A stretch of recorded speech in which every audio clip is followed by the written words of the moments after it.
There is a big cycle we're going to talk about that only if you study it over hundreds of years can you actually see the nature of the cycle. And we're in a big cycle. And so I did this 40-minute video. It's called The Changing World Order, and it corresponds with the book I wrote called The Changing World Order. But this is a 4-minute clip that tries to get it down to 4 minutes what that big cycle looks like. I studied the 10 most powerful empires over the last 500 years and the last 3 reserve currencies. It took me through the rise and decline of the Dutch Empire and the guilder, the British Empire and the pound, the rise and early decline in the United States Empire and the dollar, and the decline and rise of the Chinese Empire and its currencies, as well as the rise and decline of the Spanish, German, French, Indian, Japanese, Russian, and Ottoman empires, along with their significant conflicts, as measured in this chart. To understand China's patterns better, I also studied the rise and fall of Chinese dynasties and their monies back to the year 600. Because looking at all these measures at once can be confusing, I'll focus on the 4 most important ones: the Dutch, British, US, and Chinese. You'll quickly notice the pattern. Now let's simplify the form a bit. As you can see, they transpired in overlapping cycles that lasted about 250 years, with 10 to 20-year transition periods between them. Typically, these transitions have been periods of great conflict because leading powers don't decline without a fight.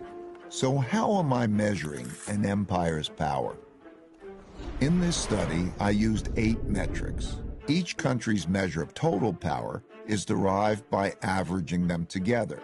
They are education, inventiveness and technology development, competitiveness in global markets, economic output, share of world trade, military strength, the power of their financial center for capital markets, and the strength of their currency as a reserve currency.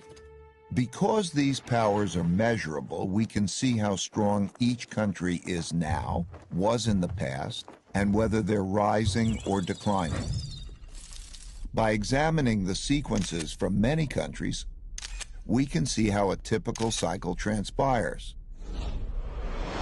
And because the wiggles can be confusing, we can simplify it a bit to focus on the pattern of cause-effect relationships that drive the rise and decline of a typical empire. As you can see, better education typically leads to increased innovation and technology development, and with a lag, the establishment of the currency as a reserve currency. You can also see that these forces then declined in a similar order, reinforcing each other's decline. Let's now look at the typical sequence of events going on inside a country that produces these rises and declines. In a nutshell, the big cycle typically begins after a major conflict, often a war, establishes the new leading power and the new world order. Because no one wants to challenge this power, a period of peace and prosperity typically follows. As people get used to this peace and prosperity, they increasingly bet on it continuing. They borrow money to do that, which eventually leads to a financial bubble. The empire's share of trade grows, and when most transactions are conducted in its currency, it becomes a reserve currency, which leads to even more borrowing. At the same time, this increased prosperity distributes wealth unevenly, so the wealth gap typically grows between the rich haves and the poor have-nots. Eventually, the financial bubble bursts, which leads to the printing of money and increased internal conflict between the rich and the poor, which leads to some form of revolution to redistribute wealth. This can happen peacefully or as a civil war.